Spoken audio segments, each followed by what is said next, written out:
मसीह में आप सबों को नमस्कार। धरती पर स्वर्ग दैनिक भक्ति में आपका स्वागत है। आज का दिन मंगलवार 28 अगस्त 11। परमेश्वर का वचन परिवर्तन लाता है। दूसरा पत्रस अध्याय 1 वचन 4।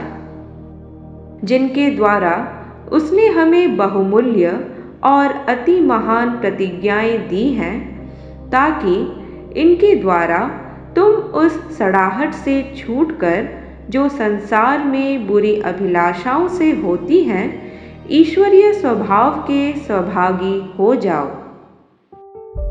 परमेश्वर का वचन केवल आपको सूचित करने के लिए नहीं है, बल्कि आप में परिवर्तन लाने के लिए है।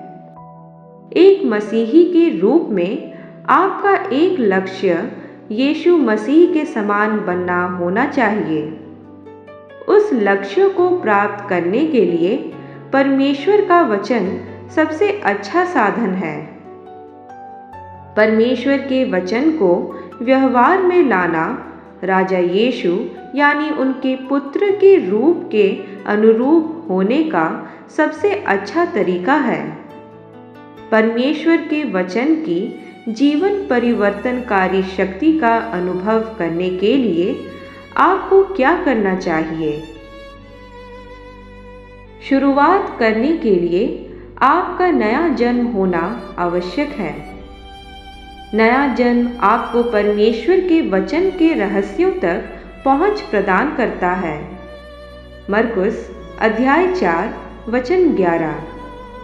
यदि आप इसे पढ़ रहे हैं और आपका नया जन्म नहीं हुआ है, तो मैं आपको सलाह देता हूँ कि अभी नया जन्म प्राप्त करें। नया जन्म लिए बिना आप परमेश्वर के वचन द्वारा दिए जाने वाले अद्भुत आशीषों को प्राप्त नहीं कर सकते।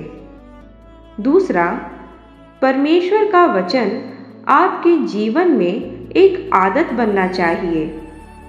आपको प्रतिदिन इसका अध्ययन करना चाहिए, प्रतिदिन इस पर ध्यान लगाना चाहिए, प्रतिदिन इसका शिक्षण और प्रचार करना चाहिए और प्रतिदिन इसके अनुसार जीना चाहिए। परमेश्वर के वचन को आपके विचारों और निर्णयों, वाणी और कार्यों का मार्गदर्शन करना चाहिए।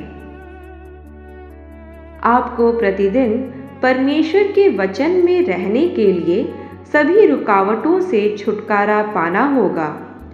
उन रुकावटों को कम करने या खत्म करने के लिए अपने जीवन में बदलाव करें। जैसे जैसे आप वचन में बढ़ेंगे, आप परमेश्वर की शक्ति, अनुग्रह और प्रकाश में भी बढ़ेंगे। वचन और प्रार्थना में अपने समय को एक उच्च स्तर पर लेकर जाएं। आप पाएंगे कि परमेश्वर की आत्मा की कार्य प्रणाली आपके जीवन में एक उच्च आयाम में चली जाएगी और आप परमेश्वर की महिमा को नए सिरे से देखेंगे। जितना अधिक आप वचन से परिपूर्ण होंगे, उतना ही अधिक आप दिव्य स्वभाव को प्रदर्शित करेंगे। ऐसा इसलिए है क्योंकि आप केवल परमेश्वर के वचन के माध्यम से ही दिव्य जीवन में भाग ले सकते हैं। दूसरा पत्रस अध्याय 1 वचन 4। दिव्य स्वभाव आपको सभी प्रकार की बीमारियों और रोगों से प्रतिरक्षा प्रदान करता है। नीति वचन अध्याय 2 वचन 20 से लेकर 22। मैं आपको सलाह देता हूँ कि उनके वचन में बने रहकर यह साबित करें कि आप मसीह के सच्चे चेले हैं। यूहन्ना अध्याय 8 वचन 31। आप अपना हिस्सा पूरा करें, प्रभु अपना हिस्सा पूरा करने में कभी असफल नहीं होंगे।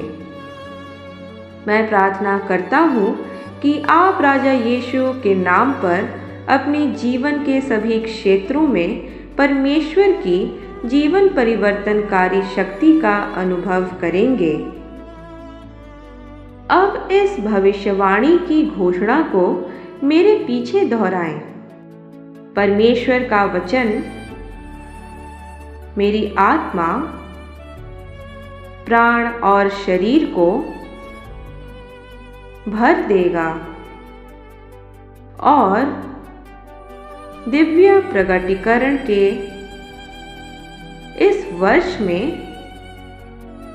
मैं इस पीढ़ी में एक रहस्यमयी चमत्कार बनूंगा। आगे के अध्ययन के लिए आप पढ़ सकते हैं भजन संहिता अध्याय 19 वचन 7 से लेकर 14। यदि आप 365 दिवसीय बाइबल पठन चुनौती में भाग ले रहे हैं तो आज के लिए आपका पाठ है यहोशू अध्याय 1 और 2। प्रिय संत, आप महिमामय प्रकाश में चमकने के लिए बनाए गए थे। अपने जीवन से परमेश्वर की महिमा को प्रज्वलित होने दें और परमेश्वर के संग एक बेहतरीन जीवन के निर्माण करने की प्रक्रिया का आनंद उठाएं। आज राजा यीशु के नाम में आप पर बोले गए भविष्यवाणी की बातें आपको हिम्मत दें और मजबूत करते रहे। आमीन। कल तक के लिए हियाब बांधे रहें। Shalom shalom.